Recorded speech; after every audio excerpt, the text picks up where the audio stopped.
Hi, thank you for joining us so much. It's an honor to have you. That's all right. No problem. So I wanted to start right off with what the Australian political situation is regarding Julian Assange. I know you have a lot of legal expertise, especially in this area. So what do you see happening right now and in the last few months since Julian Assange has been silenced? Well, I wrote a piece which is published on today's Fairfax Media here in Australia, which is the Sydney Morning Herald and The Age, making the point that Malcolm Turnbull and Julie Bishop, the Foreign Minister, and Malcolm Turnbull, the Prime Minister, to their credit, have not joined in the baying for blood that we've seen from Pompeo and Sessions and co. I think this provides an opportunity for Australia to play the role of a middle power here and to get the assurance from the United States that it will not seek extradition, that it will allow Julian Assange to leave the embassy and to either come back to Australia or alternatively to safe passage to Ecuador. And so what are some of the changes specifically that you've seen just in the last few weeks that if you'd like to comment on them? Well, look, I think that the situation now, and I've certainly had this communication with the Prime Minister and the Leader of the Opposition, as has Julian's father, which is that the situation is that you've got a person who's now incommunicado, as it were, who's been locked away for 6 years, coming up for 6 years. There needs to be an endpoint. There needs to be an endpoint for a range of reasons, but primarily because we've got a human being who's got family in Australia, his mother and his father, both of whom I know well, who are terrific people, getting older here in Australia, and he is an Australian citizen, and Australia has an obligation to ensure that its citizens are not facing the prospect of torture. Absolutely, and that's one of the things we were discussing earlier with John Kiriakou, is the fact that solitary confinement is torture, and that is a very, very real impact on any human being that goes through that situation. So how did you get involved with Assange? Can you give the audience a sense of the story as it's related to yourself in connecting with Julian Assange and WikiLeaks and all of that history? Well, I was a strong supporter of Julian Assange and WikiLeaks when the news broke of the Iraq and Afghanistan revelations. As I was involved in the Australian Lawyers Alliance, which is a progressive group of lawyers in Australia, and as a key spokesperson for the Alliance, we strongly backed Julian Assange's right to freedom of speech, and we were particularly scathing about then Prime Minister Julia Gillard saying that he'd committed criminal acts in Australia, which was palpably wrong. We then gave some briefings to various parliamentary committees. We also, I can say, then continued to agitate on Julian Assange's behalf. I was asked to assist Julian when he ran for the Senate in the federal election in 2013, and I've maintained a close involvement with Julian, both as a lawyer but also with trying to add some political expertise ever since. And I'm in regular contact with Julian and with members of his family and other members of the legal team. And because of your immense legal expertise, can you please comment for the audience on the injustice of the way that Julian Assange has been treated, and the ways that the treatment really does go against the letter of the law in so many ways? Because I know that that's a huge topic. Well, sure. Well, it does in a range of ways.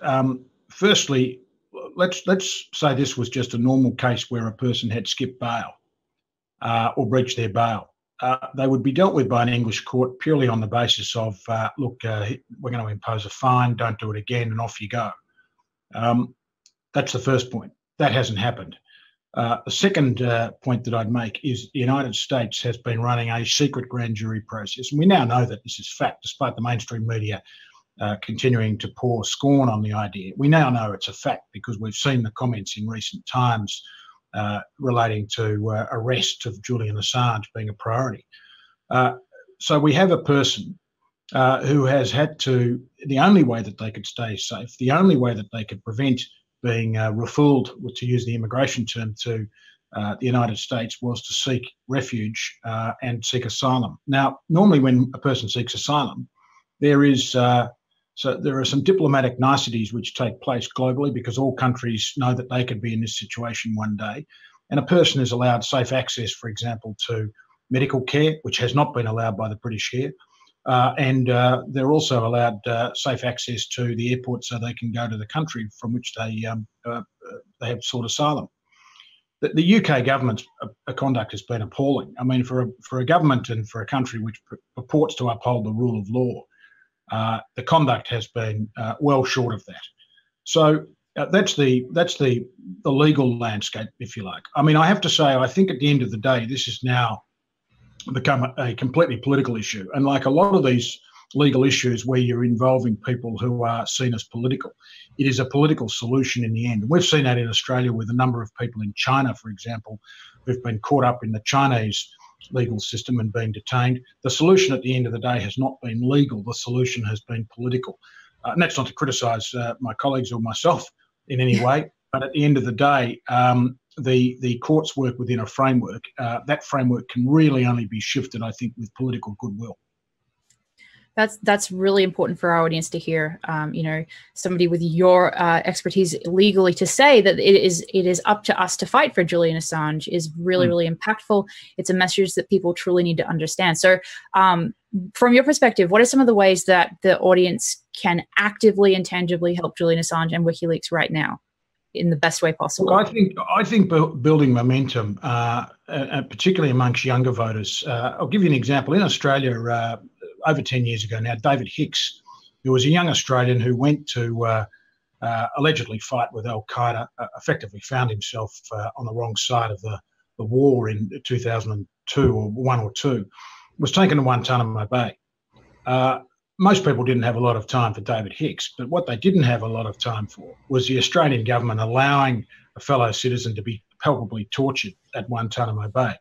And it was young voters particularly, and getting online and getting really active and harassing MPs, I mean in a civil fashion, but harassing MPs to get change. And it eventually built up enough momentum that it was a very conservative government of John Howard that brought him home.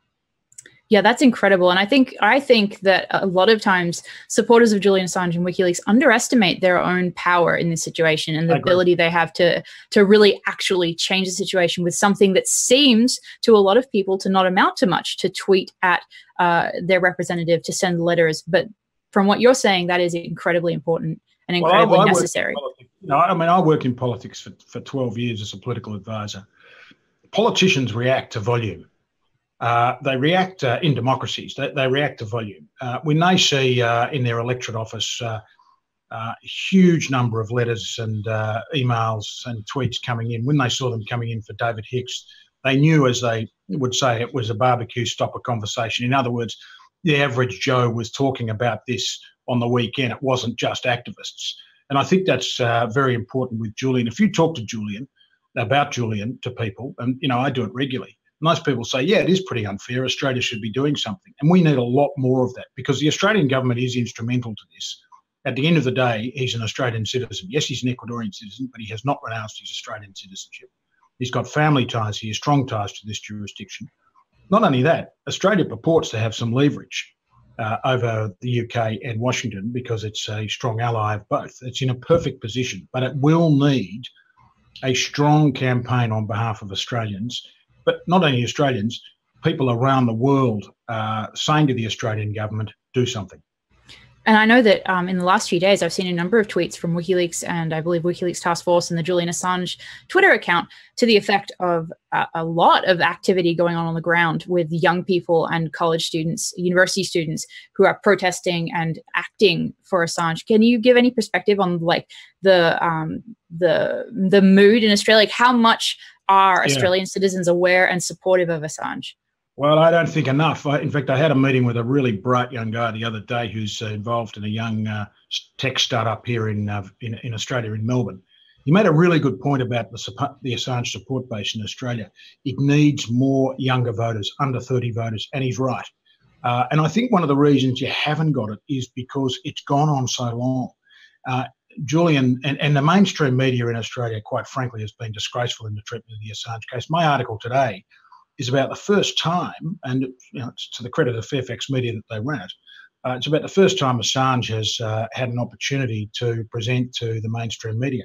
I think, Elizabeth, you did an interview this morning with Ross Cameron on Sky, And that's because I didn't get out of bed early enough, and he said he'd got you, so well done.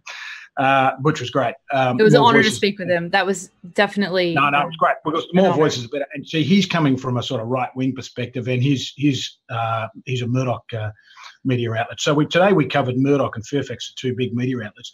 But it needs the journalists to be following up questions with, as they did with David Hicks. You know, we had Canberra press gallery journalists, the political journalists with Hicks saying, Prime Minister, what have you done? We need those sorts of questions being asked by journalists in Australia of the Prime Minister and the opposition leader.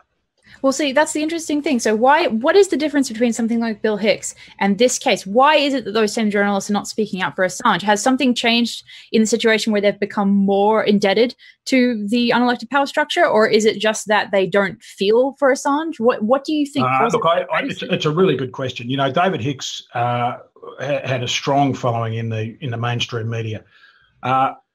Outrageously, there are some journalists in Australia who don't like Assange. A journalist for whom I have a great deal of respect once said to me, you've got to understand, most of the journalists in Canberra, in Australia's capital, hate Assange because he does their job better than they do. And there's some truth in that. Yeah, but that jealousy might be an unexamined aspect of this that people don't. Yeah, and look, I think, and you know, you get snide remarks from journalists, you know, leading journalists in Australia about Assange. But can I say this about it? What they need is focusing on the fact that you have an Australian citizen who is being subjected to torture and will be subjected to torture if he is allowed to be extradited to Washington. That's what they should focus on. Forget about Julian Assange, the journalist. As I said in the Age today, you don't have to agree with everything. You don't have to support Assange, but you do have to support a principle that says the Australian government has an obligation to ensure that its citizens are not subjected to torture. And that's why this Vigil is so fantastic. I mean, we have you on, we have Ross Cameron on, two Australians from different maybe ends of the political spectrum, and you're both. I mean, Ross and I work together. Yeah. I mean, Ross comes from the other side. Although I started life in the Liberal Party, but left over the cruel policies towards asylum seekers. But look, there are people in Canberra, are politicians who are very good on the Assange issue. There are also some people who are outrageously bad, but. I have to say, in fairness to the Prime Minister, Malcolm Turnbull, who I've known for a long time, I ran the Republic campaign for him here in 1999. He's been circumspect about the matter. He has shown interest in the matter when I've raised it with him. And he hasn't, as I said, joined in the sort of blood-curdling cries that we've seen from the Trump administration or Hillary Clinton, for that matter, about Julian. That's very, very interesting. And it definitely raises some sort of possibility of hope that if there is an increased level of pressure from college students, from people within Australia on the Prime Minister, that maybe there's some hope that they would actually take action for Assange. And that's some really good news that we have so much bad news with Julian and with WikiLeaks at the moment. We have smears. There's all sorts of stuff that is really unfortunate. But hearing that is at least something that people can grab hold of. And look, you know, I don't want to overrate it. There's a lot of work to do. There's an election coming up here anytime really from now until the middle of next year. You know, the other pressure point, of course, is in the Senate. The Australian Senate works on the basis that it's an elected body. It's a bit like the US Senate. The government needs its support to pass bills. We're urging senators, particularly what we call crossbench senators who don't belong to the major parties, to be saying to the Prime Minister, look, I'll support your legislation if I see that you're serious about doing something for Julian Assange. Yeah, making that such a a top priority is definitely something that has to happen. From your perspective, what can viewers do, let's say in the US or from outside Australia? Can there be any impact from outside Australia on the Australian support for Assange, or do you think that people should basically focus on efforts in their own countries? Oh no! Look, I think pressure on the Australian government. When Hicks was around as an issue, I remember there were people in the United States putting pressure on Australia. I think particularly when Americans do it, it has resonance here, and people in the UK when they do it, it has resonance here. So there's certainly an opportunity for people to be saying to Australia, you can play a very constructive part in a resolution of this matter. Absolutely. Absolutely. And so are there any aspects of Assange's legal case and the persecution of WikiLeaks that you think has not been effectively reported by the press? I mean, like really has not been given any light of day that you'd like to tell our audience about? Oh, look, I think that the legal team in London, my colleagues over there, have done a tremendous job in very difficult circumstances. I think that the reporting of the cases themselves has been okay, but I'm surprised that, for example, the UN Working Group on Arbitrary Detention, when it reported, it did get some press, but then it died away very, very quickly. I mean, this is a very distinguished body, as you rightly pointed out. It includes some of the best international human rights law scholars in the world. It's not, in other words, a political UN organisation like some organisations. In other words, it's effectively a distinguished court with people who are not political making judgments. And I've been surprised at how Australian journalists have not continued to pick that up and say, look, this UN working group is a very distinguished, apolitical, non-partisan group. It has been very clear in what it has said. You have an Australian who's been arbitrarily detained. Australia needs to do something about it. As, by the way, Australia regularly does with people who get caught in Bali with drugs or get caught in China.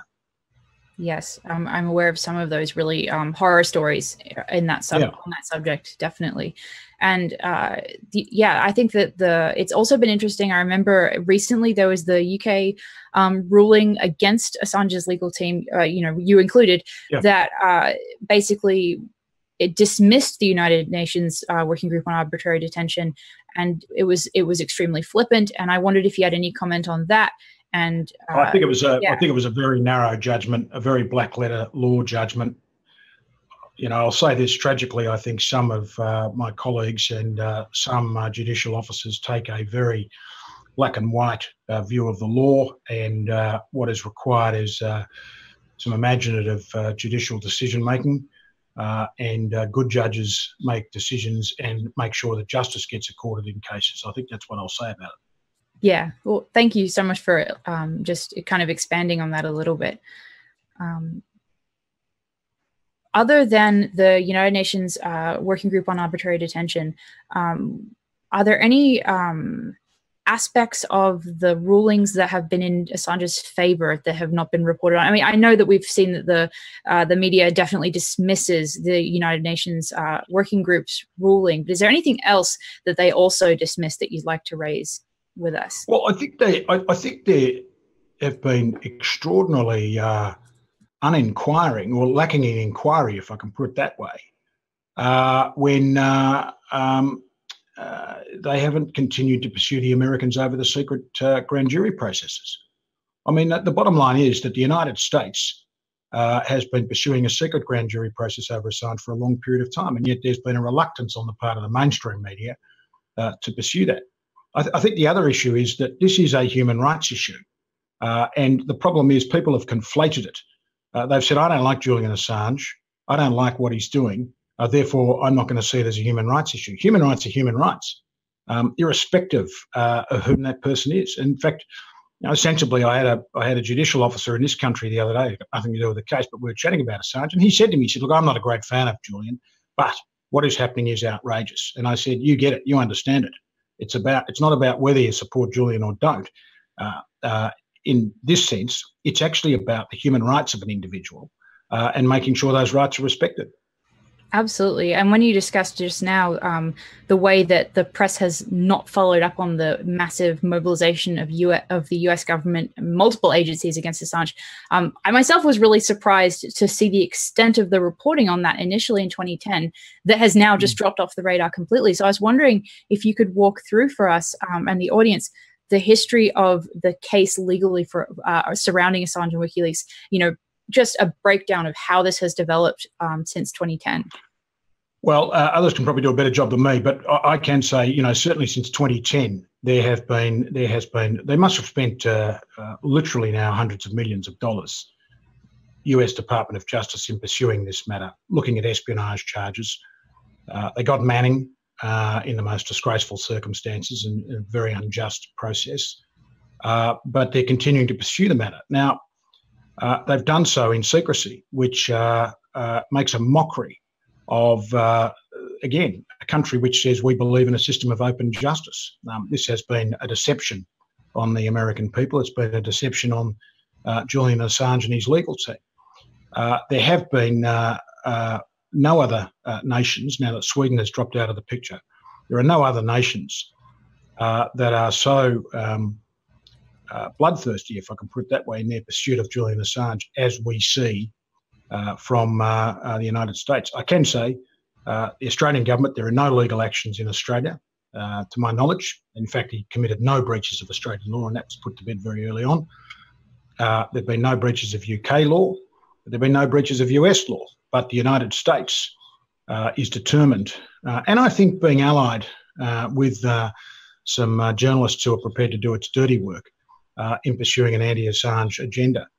I mean, you'd have to say, if Julian Assange were tried in a US court with a jury, whether or not he would have any chance of a fair trial, because the polluting of the waters in the United States by the many members of the mainstream media, particularly CNN and Washington Post and others, well, not so much Washington Post, but New York Times and others, and working hand in glove with the Department of Justice, it seems, would make it extremely difficult. Absolutely. And so can you walk us through a little bit of how it developed from 2010 onwards? I know that we saw, but our viewers may not be familiar with the all of government efforts that were launched and mobilized against WikiLeaks. Can you describe that a little bit? And really So in addition to pursuing espionage charges on the basis of leaks of material and publication, they also decided to close down the donations regime so that people couldn't fund WikiLeaks. So here we have an NGO in the form of WikiLeaks, where the US government took action and made threats to banks, credit card companies, you name it, they did it. And that's continued. So we had that as well. And then we've had, there's no doubt, US working assiduously with the British to make sure that Julian Assange's rights, normal rights, for example, the right to healthcare, which he can't exercise because he can't leave the embassy without the threat of arrest, that the usual diplomatic forms and conventions which apply to persons who seek asylum have not been honoured. So it's been a relentless pursuit by the United States Department of Justice and both sides of politics. I mean, Hillary Clinton was appalling on the Assange issue, as is Jeff Sessions, as is Mike Pompeo, as is Representative Adam Schiff, who's looking at so-called Russian activities. Now, you know, there's been a complete, for your listeners, there's been a complete absence of any fairness or respect for the rule of law. I mean, normally one should be circumspect if there is a suspect in a case. I'm not saying Julian's a suspect, but certainly if there's a person that police want to speak to or authorities want to speak to, they should be circumspect about it, not running it through the newspapers, not running it through the media, not running it through the Congress, not running it politically. But this has been a completely political exercise on the part of the United States legal and espionage establishment to get a person who was doing no more than other journalists do, and that is to publish materials which the state doesn't want to see published. Absolutely. And I have a question here from Twitter that says, is there any hope of Julian Assange being reconnected? And I would add to that, what is the level of hope that you see for Assange being reconnected in the near future? What are your thoughts on that? Well, I noticed the comments of President Moreno the other day, which look, and those who are more closely advising in London should answer this, but certainly one would have thought that at the very least, and here again is something I think the Australian government could do. It could, Malcolm Turnbull, the Prime Minister, could pick up the phone to President Moreno and say, look, this guy's an Australian citizen. He is entitled, when he seeks asylum, to the ordinary rights of other citizens of Ecuador. That includes right to the internet. There ought to be a compromise here. These things are always capable of compromise when one party takes a particularly swift and harsh action, and one would hope that there is some compromise reached. But I know John Pilger, amongst others, has been very sceptical about President Moreno and his close ties to the United States. And look, you know, once again, all roads here do lead to the United States. So in part, the answer to the question is this depends on the United States. very, very important for people to understand that, and the importance then of raising, support for Assange in the US for sure. And another question I have is about the sort of collusion between the US and the Swedish authorities regarding the investigation, which is now dropped, because that is one of the huge smears that is leveled against Assange is in regards to that. So I'd like if you could explain exactly how that stands and exactly the extent to which that was a farce and a facade. That would be fantastic. I think people need to hear that. So the way the Swedish system works, a prosecutor has the right to issue an arrest warrant, to speak to a person about allegations before they're charged. I might say that the English courts and a number of other courts have been very, very not so much hostile, but quizzical about that power, because normally you can only arrest someone if you're going to charge them. And I'd like to just jump in and say I want to correct myself. I misspoke. I said US and Swedish. I meant UK and Swedish. Yeah, UK just slipped my mind. Yes, sorry. Jim, look, the other point is that the prosecutor in Sweden refused to come to London to interview Julian, despite the fact that Sweden regularly and routinely does it, and despite the fact, by the way, Australian police, as I made the point here to the media, Australian police often go overseas to speak with people and interview people. The person does not have to come to Australia. She refused to do so. She continued this case despite there being a real level of concern about this case in the Swedish legal profession, including amongst her colleagues. And the United Kingdom, as we now know from documents from the Crown Prosecution Service, I think behaved disgracefully. I think that what we had was a case where lawyers were acting in a very political fashion. Some might say, and I probably do too, the law is always political, but this was overtly political, overtly running the agendas or political agendas or diplomatic agendas, when their only concern should have been fairness to the person in respect of whom they sought to speak, and closing off the investigation as quickly as possible, either by charging or discharging. But what we saw here was a very political delays, the British telling the prosecutor in Sweden not to come to London. It's appalling conduct. If prosecutors did that here, and it was found out, there'd certainly be ethics committees and others having a look at their conduct, and rightly so. Yeah, and to remind our viewers, for those who don't have the context with these particular documents that you're mentioning regarding the Crown Prosecution Service, those were won by Stephanie Marizzi, an amazing journalist who was able to publish those as a result of a Freedom of Information Act issue. So I know that some of our viewers will be familiar, some may not be.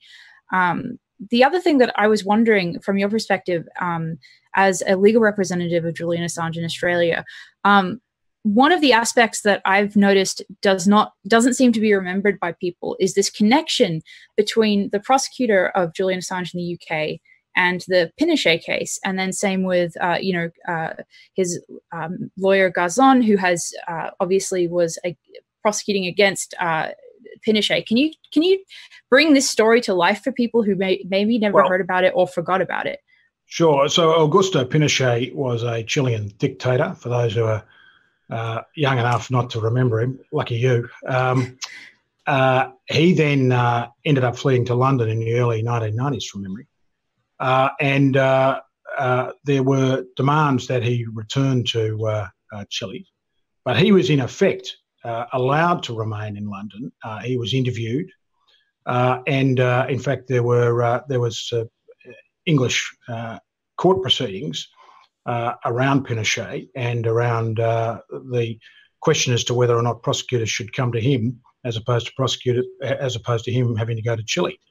And so the Swedish prosecutor seems to have forgotten, and Marion and I seem to have forget some of those fundamental principles in Julian Assange's case.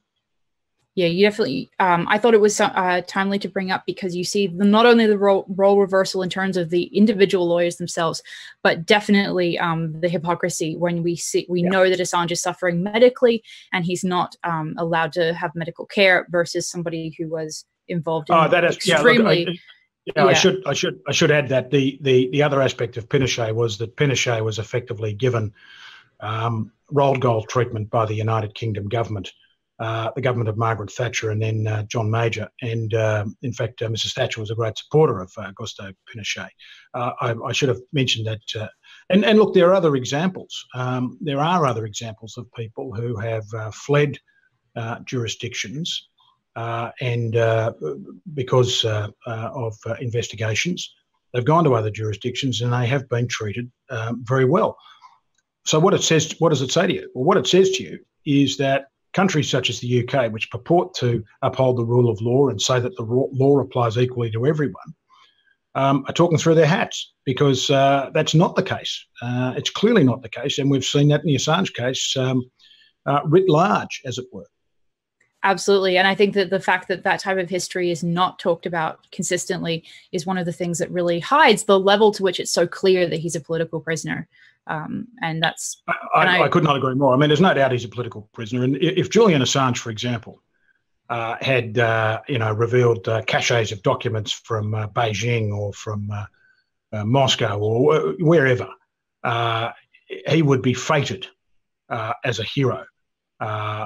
I can say to you, in Australia, for example, where there's an extraordinary level of paranoia about China at the moment, journalists are regularly getting feeds from security agencies and allegedly revealing various aspects of Chinese policy. They're not being arrested. They're being feted as heroes within Australia and presumably by the US Embassy in Canberra. Whereas because Julian Assange reveals the truth about what happened in two appalling wars, in which Australia was a very active participant, he gets punished. So, as I say, the rule of law either applies or it doesn't apply. But the next time you hear Theresa May or any other politician talk about the commitment in liberal democracy to the rule of law, you should take it with a grain of salt. Absolutely. And from your perspective, what has been the harm against the public in terms of the funds spent policing the embassy, in terms of the energy of public funds used to prosecute and to police Julian Assange? What does that do to the public? How does that harm them and not just Julian and WikiLeaks? Well, I think it harms the public by saying these are tens and hundreds of millions of dollars spent on pursuing a person whose only crime, in inverted commas, has been to publish documents that the government doesn't want published. How many hospitals, how many schools, how many kids who need care can that support? And I think rightly people in a democracy get very sick and tired of the security state and police and others pursuing with a vengeance people. When that money could be much better spent on effectively caring for the people of that particular jurisdiction. And if I was a citizen of the UK, I'd be mighty pissed off, to use the vernacular, with the fact that hundreds of millions of dollars have been spent there rather than my kids' school, where you got teachers, for example, as happens in Australia, putting their hands in their own pockets to buy equipment for the kids because there's not enough money. You know, as a matter of equity and fairness in society, this pursuit is outrageous.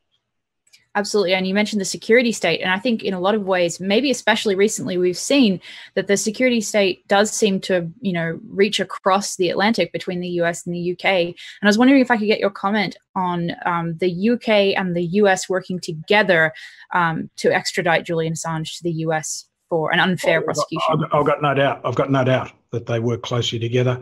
The US is part of the Five Eyes for your listeners and viewers. That is Australia, the UK, I think Canada, New Zealand. I've left one out, but we got 4 out of the 5. I can't remember the fifth one, but effectively there is an intelligence sharing agreement between all those countries. They all work hand in glove. Although I have to say about New Zealand, it has a very principled Prime Minister. It is very prepared to stand up to the United States and has been for many, many years. It's a pity Julian Assange is not a New Zealander, because if he were, I can tell you now, Jacinda Ardern, who was recently in London, would have raised the case with Theresa May, and certainly there would be much greater support. But unfortunately, he's not a New Zealander, and he's an Australian. But the security agencies and police agencies of all those countries in the Five Eyes, they share information. They work hand in glove on extradition. There's absolutely no doubt the United Kingdom would be playing a role. Absolutely. And I have a question from a viewer, from Glenn McGrath, who says Julian's bail appeal failed in February. Can and will that result be challenged? And I thought that you'd be uniquely able to answer that. I don't think it has been. I haven't spoken to my colleagues in London about it as to whether or not it would be challenged. I don't think it has been, and I suspect the appeal time's run out. But look, if there is other news on that, please let me know. But I'm not aware of it. Difficult often to appeal those sorts of rulings because at the end of the day, it depends on the discretion exercised by the court. And what appeal courts say is, look, as long as the discretion wasn't outrageous, even though we may not have decided the same way, we're not going to overturn the decision. So it's difficult to appeal those sorts of decisions. Absolutely. And so, and going back to just in the early months of this year, we all learned that Ecuador had given, and this is completely, changing subjects pretty drastically, but we learned that Ecuador had not only given Assange citizenship, but they had also given him diplomatic status. So can you explain how it is that the UK was able to basically ignore that designation in regards to Assange? And if that was actually, a country does not have to accept diplomatic status. So when you are a diplomat and you go to a country, you have to present your credentials. I think is the term that's used. Certainly ambassadors need to do that, and other senior diplomatic staff. And a country doesn't have to accept. A country can say, we're not going to accept that person. And the United Kingdom stood on its ground, its diplomatic ground in doing that. I might say in circumstances where it would have been a very neat outcome, I would have thought, for Theresa May and the United Kingdom government to say, well, yes, we'll accept it, and therefore because he has diplomatic status, he can leave the embassy with that immunity, go to the airport and go to Ecuador. But I think if there's any clearer indication that the United Kingdom is working actively with the United States at the government level to have him extradited, that was the test, because that was an elegant solution. It was a fair solution, but it wasn't taken up by the UK government. And I think what that shows is the UK government is just as bloody-minded about this issue as the United States. Absolutely, I couldn't agree more. And I have another question from a viewer that sort of moves on from that question. It's from Tristan Sykes, and he said, is there any way to enforce the UN ruling for Assange being illegally detained or arbitrarily detained, or is international law and human rights effectively toothless in the face of Pax Americana? And I think that goes exactly to the previous issue of the diplomatic community. Unfortunately, he's right.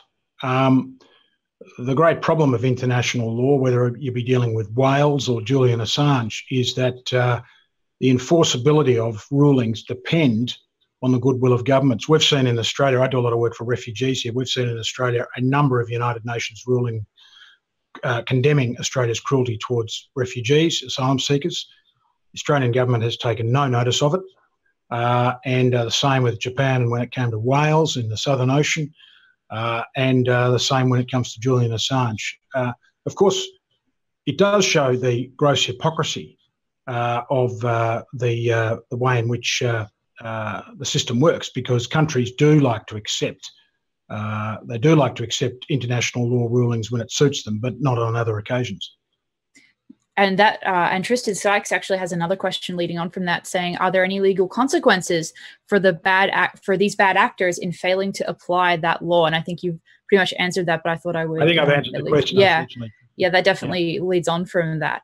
And do you have any? I know that though Assange is in basically solitary confinement, he does have access to his legal team. Is there any update on his current status that you're willing to give us or able to give us? Because people are very worried about Julian Assange, and they really want to hear. He's remarkably resilient. Most of us would have gone stark raving mad. But there needs to be an end point to this. You can't have a person living in a small apartment in London with no access to natural light forever and a day. Absolutely. Yeah, I know that a lot of our viewers have asked how he's holding up. So I'm glad to hear that he is as resilient as ever. That's really a positive piece of news. So I'm just looking through the social media questions we've been given. So I've just answered one of them. But so again, and this returns to something we've already discussed a little bit, but Angel Renee asks, what are the chances that Australia would stand up for Assange? I can hear my phone ringing, but I'm going to keep you on Not a problem. Not a problem. I'm just looking through these questions. It's not. It's a good time for that type of interruption, I suppose. So, sure. Actually, somebody titling themselves Navigator1An asked, if I left Julian Assange or WikiLeaks something in my will, where could I send a copy to? I don't know if that's something that you've dealt with, but sorry. So the question is, if I've left Assange something or WikiLeaks something in my will, where do I send a copy of that to? I don't know if that's a very good question. Julian probably has the answer to that. And if that person wants to get in touch with me, just send me a direct message, DM me, or I'll see what I can find out. Okay, great. Thank you so much. I thought that as a legal representative of Julian, that would definitely be the question to ask you. And then this relates to his how he's doing. Harold Hedge asks if he's getting good food, and again, if you can provide any news on him. And I understand that. Yeah.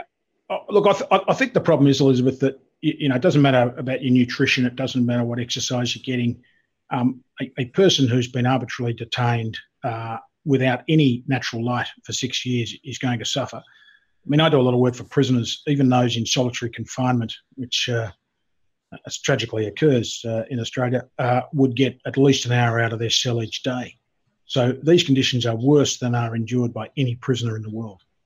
That's such an important topic, because I think that so many people dismiss what he's going through because they misunderstand the effect of solitary confinement and the situation that he's in. They really, it's not understood well enough. Solitary confinement is unlawful as a matter of international law. It's unlawful in some countries which actually care to document and enforce human rights. But he is effectively in a solitary confinement situation. Absolutely. And, it's such a small amount of time that can make such a medical difference in these situations. Yeah. So, for example, the limit, we discussed this a little bit earlier, but the limit legally when solitary confinement is labeled torture is just 15 days. And as we know, Julian has now been through quadruple that limit. So, exactly. And the other question I have for you that's related to that is, and we've mentioned this previously in the stream, but I want to ask you, Assange, WikiLeaks has published medical reports on Julian Assange from, I believe, 2015. And in those reports, he was already, it seems, suffering some ill effects of isolation at that time. So I was wondering about your perspective on just the level of effect that isolation has, even prior to the current solitary confinement, and just how serious that is, so our viewers understand. I mean, I'm not a doctor, but you don't have to be a doctor to know that, and certainly I've acted for prisoners who've endured very harsh conditions, and refugees and others. Detention is hard. Detention physically and mentally harms people, whether it's 1 day or 20,000 days. Detention is a form of punishment, and it does harm people. And the longer a person is detained, the longer they're forced to live in an environment or exist in an environment that is inherently deleterious, the greater the suffering and the greater the harm to themselves. And that's no different for Julian as it is for any other person. Absolutely. But as it's worse in this sense that he's got no natural light. And that I think is quite appalling that the United Kingdom government wouldn't even, for example, countenance an arrangement where he could, for example, walk out, even if they want to put him in handcuffs, walk out and down the street and round the block each day as a form of exercise. I mean, sheer humanity would tell you that you should do that, but it seems that sheer humanity is sadly missing in this whole saga. Absolutely. And that seems to be actually a weapon. That inability itself seems to be something from just observing it that they're trying to, force him to leave the embassy through those methods. I mean, it's a form of cruelty to say, we're going to make conditions so horrific that we want you to leave. Mind you, the Australian government does that to asylum seekers on Nauru and Manus Island. We will make these conditions so hellish that you'll give up your fight and you'll just head back to Iran or Afghanistan where, you'll be killed. It's the same sick logic in play. We definitely see that a lot as well in the US prison system. There's a lot of absolutely. awful treatment. Yeah. But in returning to the embassy itself, we since Julian Assange has been cut off from communications this time, people are asking constantly, and I know that this is something that cannot be done, but people are asking, can we somehow get him internet from outside if we make there are over and over again, we have people ask us that. So can you explain to our audience so they understand?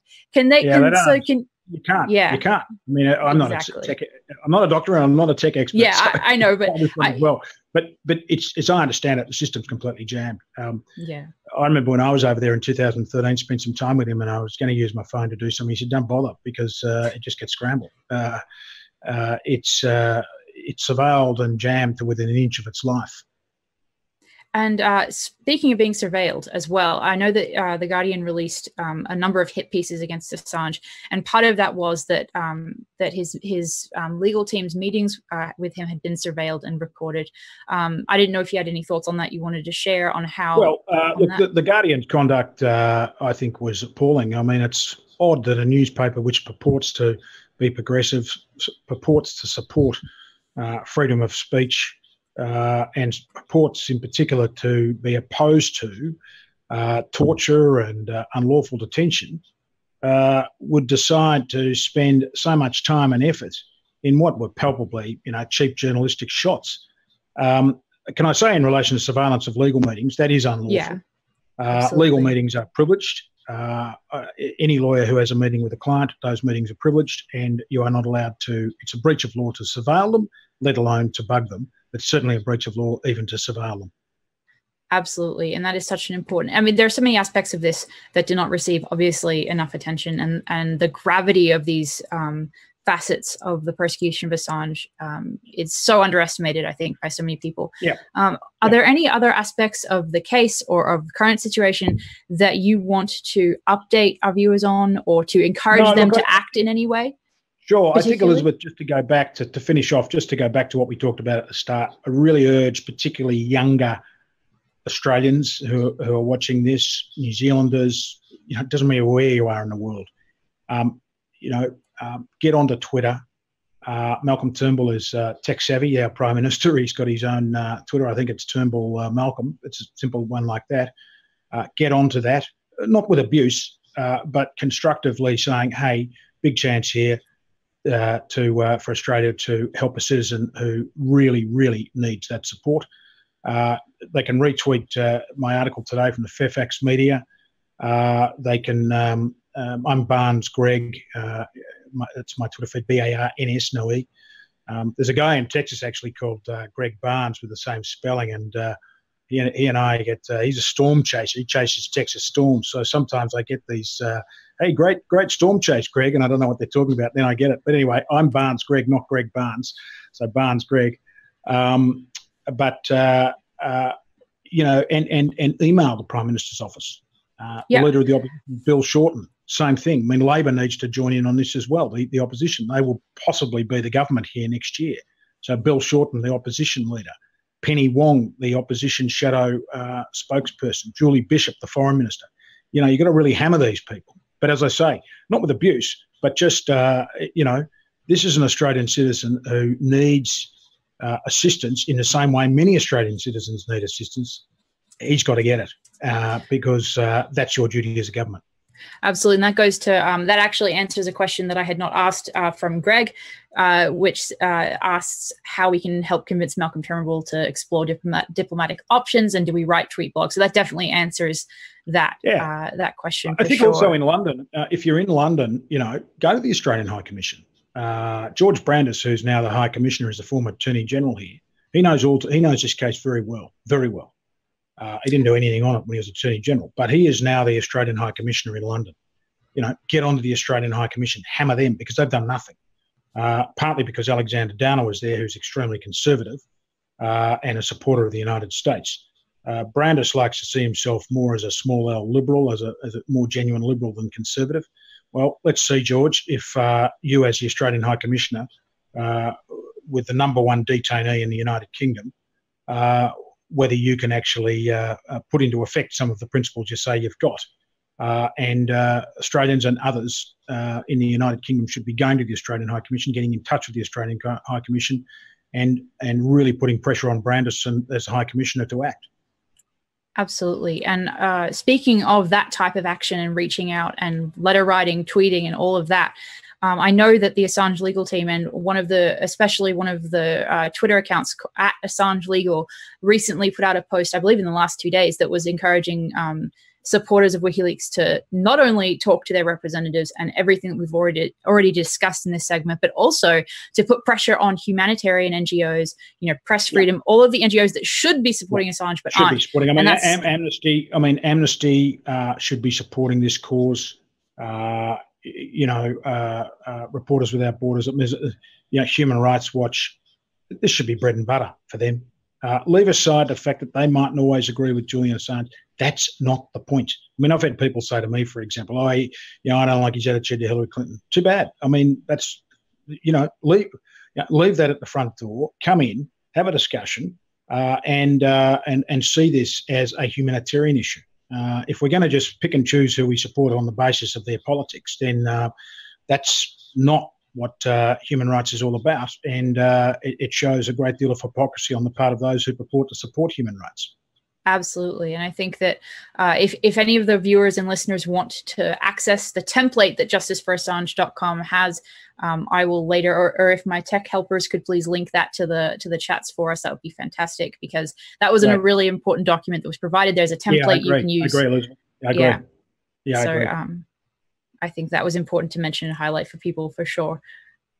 So are there any final thoughts you think going forward? What do you see in the next couple of weeks and months as far as any changes from Ecuador specifically in this case? What is your kind of forecast with this? Look, I think the first thing is get internet restored, come to an agreement with Julian in relation to that. But moving forward, there does need to be a quite clear pathway for Julian to be safe.